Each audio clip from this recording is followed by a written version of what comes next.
When you think about how central housing is to someone's life, it's where we call home, it's where our family is, it's where we eat our meals. It's just central to who we are. We have a phrase in our tradition that says, Kol Yisrael, Arevim Ze Baze.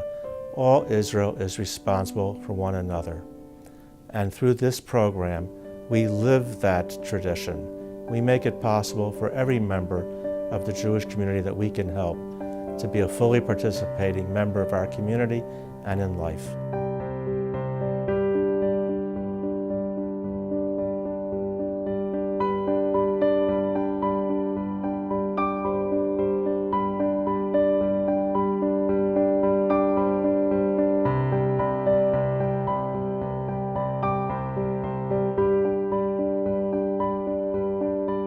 One of the problems with mental illness is that there's no public funding to help individuals with housing. So it was imperative that that need get addressed.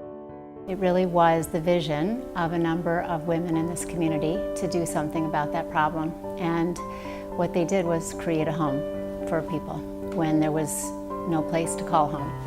And that home became Council House, and that legacy has lived on because it allowed us to try our hand at congregate living and developing a model that we could base our other homes on.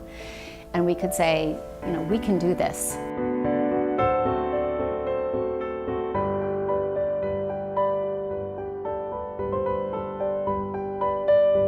I've been part of this for a long time. There were 20 different families who each contributed $1,000 to buy the property on Washington Boulevard. And they worked in conjunction with Jewish Family Service in order to establish the home, and Jewish Family Service then selected the residents for the house.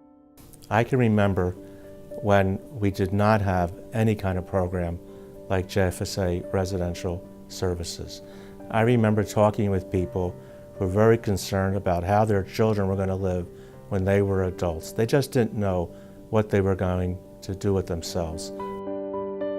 In the last 35 years, there has been recognition in the total community about the fact that there are mentally ill people who can live independently.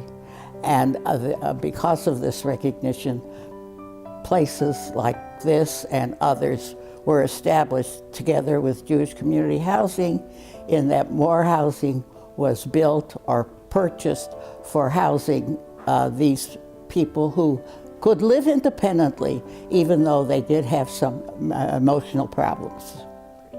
JFSA has spent many hours finding the right mix of services and supports and sticks and bricks and windows to provide the best settings possible for the folks that we serve.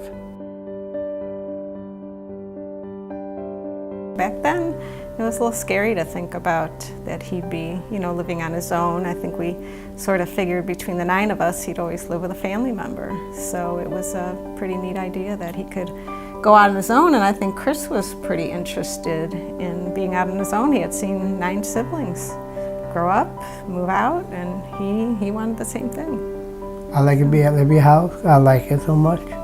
I think what sets JFSA Essential program apart from the rest is they offer all the services Chris needs. So not only does he have a great place to live and staff that's provided through the residential program, but he also gets counseling services, he has psychiatric services, his finances are taken care of, so all his bills are paid, and he also has a house manager who coordinates all his medical care.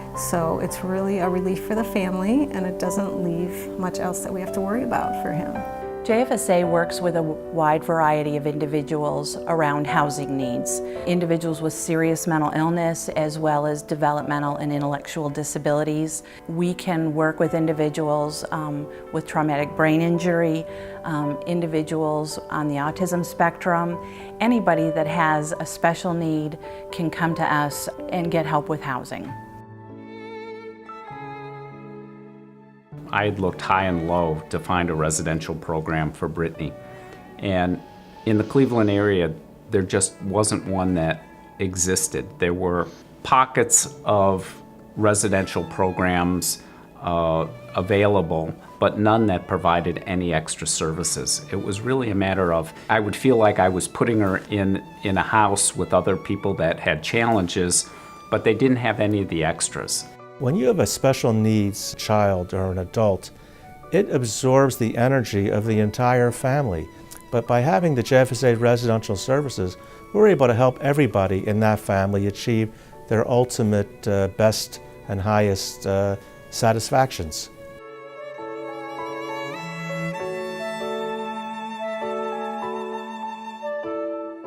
For all of these years, we never reached out to anybody thinking we could solve all the problems by ourselves. But it just became so much easier to know that we had a partner in JFSA in helping us get to a step that we weren't able to do by ourselves. It's definitely a feeling of comfort. It's nice independence for her, and it's nice for Gary and I too, that that this is another part of our life too that we can move forward with, and Brittany is moving forward with her life. I've met some wonderful people at my job and some wonderful people here, and just been blessed with everything that has been going on in my life. And JFSA makes sure that we have not only the house, but the supports necessary for everybody to have the best life they can have. Bob and I were looking at a photo album that goes back at least 30 years. You can see him, at so many years of picnics in parks that were hosted by volunteers from National Council of Jewish Women or volunteers from synagogues. And that goes on at all of these homes, over 50 of them throughout the community, which is really extraordinary when you think about it. And a lot of those relationships last like that for decades, that we've grown old with each other. It definitely provides a lot of relief to the family, and so we don't have to worry about him. We know he's in good hands. And I'm in good hands. yeah. As a community, we have to be much more deliberate and much more thoughtful about how we're going to garner our resources and our attention so that we can come up with more creative, I think, public-private partnerships to move forward. I hear people say that JFSA is the safety net of the Jewish community, and I certainly understand why people say that. I see JFSA as the embodiment of our heart and soul. I want to thank JFSA for helping me get to this point, because I never thought again that I would make it through.